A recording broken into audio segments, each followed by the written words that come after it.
Let's diagnose a misfire situation after fuel just got dumped into the system.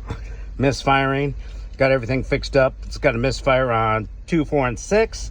When you rev it up, 4 is the best cylinder, misfire is the least. We got some live data here if my phone will pick it up.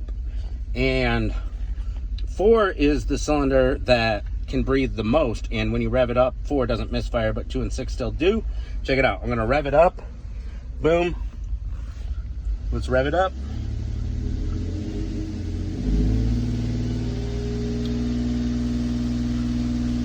See, look. Bank 1, good. Bank 2, not so good revving up. Now we shaking.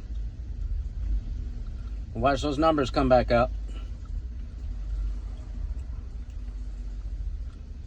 There we go. Check out what I'm talking about.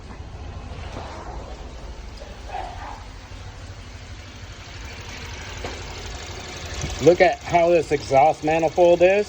Cylinder 4 is right here, so it's going to be the easiest to breathe.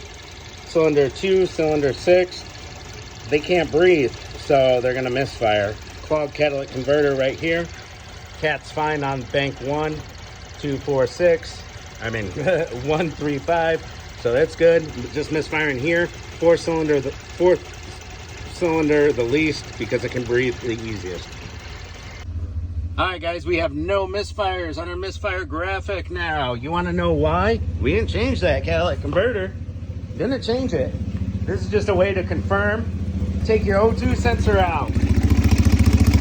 Now it can breathe again. Alright, so we took the O2 sensor out with a basic Biche tool right there from Harbor Freight. There's our O2 sensor. Looking a little carbony. We know what the problem is. And put a new catalytic converter on and she's done.